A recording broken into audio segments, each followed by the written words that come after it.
Hi everyone, welcome to lesson 2. So in this lesson I wanted to kind of talk about Python, which is the main language that data scientists use.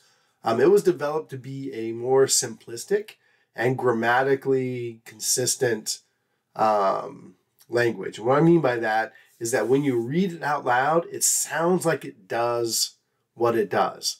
Let me give an example. So this first line of code is going to import a library called pandas. And it's going to rename that library PD for us so that when we ever use it, we don't have to write pandas dot something. We just do PD dot something. So this imports and renames. But when you read it, it kind of sounds like that. Import pandas as PD. So that's a Python thing. They've really tried to make it so that if you were to read it out loud, you can kind of get what's going on with it. Also notice that they haven't used a semicolon here to end the line of code. So in JavaScript, you have to have a semicolon to tell the computer when the line of code ends. And then you usually push enter afterwards, but you don't actually have to push enter. The semicolon's enough. If you wanted to be a real jerk, you could code in JavaScript on one long line just with semicolons breaking them up. But no one ever does that. So one of the things that Python said was, hey, instead of having a semicolon and an enter, let's just use the enter as the end of the line. So we'll use that as an indicator instead, which is kind of cool. The next thing I wanted to show you is down in this little section code here. You can see that pandas as PD comes in right here. So the read CSV is a function contained in the pandas library. So instead of having to type out pandas.readCSV, we just write pd.readCSV. Another thing that they do a lot with this data science stuff is whenever there's a file that you're going to go grab, so what they did here is they created this variable here called Melbourne file path equal, and then they did this string inside of it.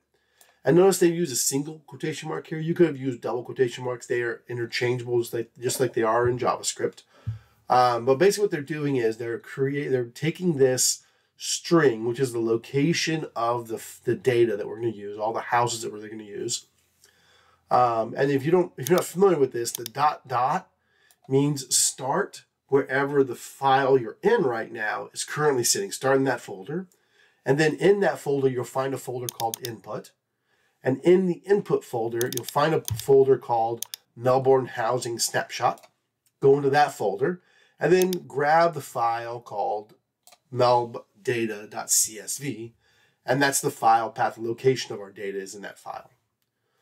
One thing to notice here is that Melbourne file path has no var or int or any indicator in front of it. In Python, you don't have to declare a variable. You can just start using it, which is another kind of cool thing, but it's also kind of a thing. Because at least in JavaScript, you know when someone's creating a variable because you have to be very explicit and do var space and the variable name. You're like, okay, that's a variable. In Python, they're just going to pop up all over the place. You'll get used to it, but it's a little weird. It does save typing, so it's a good thing. All right, just like in Python, just like in JavaScript and every other language I know of, this equals does not mean equals. They use this as the assignment operator as well. So it says, take whatever's on the right or do whatever's here on the right and put it in the thing on the left. So store it in the variable here. All right. The next thing here is, like we said, we're pulling from the pandas library. We're going to pull a command called read CSV. And this is now where we're going to be using. So instead of typing this file name right down here, we're going to just be able to tell it, hey, the file name's in this variable. Go get this variable and use that.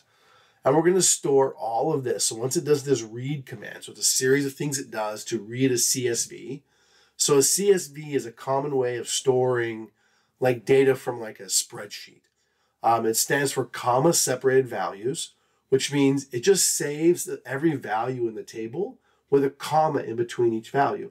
There's no enters for the columns and rows and things like that. It just goes straight across with this huge line of data that just has commas between them. So when you undo that, you have to read every comma and you have to say, okay, that comma means that that's a new piece of data coming next. So you eliminate the comma and you do all this stuff. That's what the read CSV is going to do for you. It's going to do all that stuff. And then somewhere in the metadata for this file to be how many columns there are. So you'll know, hey, after I've read 5 things, I know the next thing's in the next row. And when it does that, it's going to create what's called a data frame, which is a new data type for us. So we've had variables, we've had lists. So a list is like a whole column of data or one row of data, how you want to look at it. A data frame is a data type that can have rows and columns in it. So it's kind of just like a regular data table, but that's how it's stored here as a data frame. All right.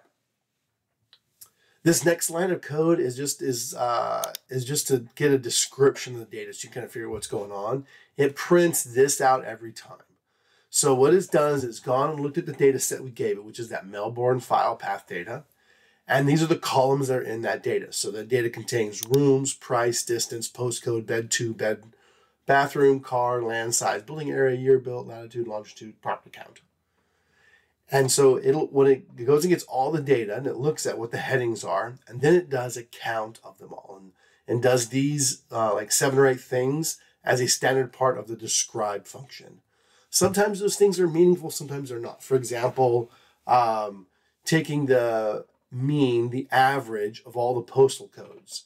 Well, that's not a really meaningful number right there because a postal code, you can't average them. It's not like that. So you'll see a lot of examples of that. And then you can read about what they all do down here. All right, thanks a lot for your time, and we'll get to the actual coding assignment in just a second.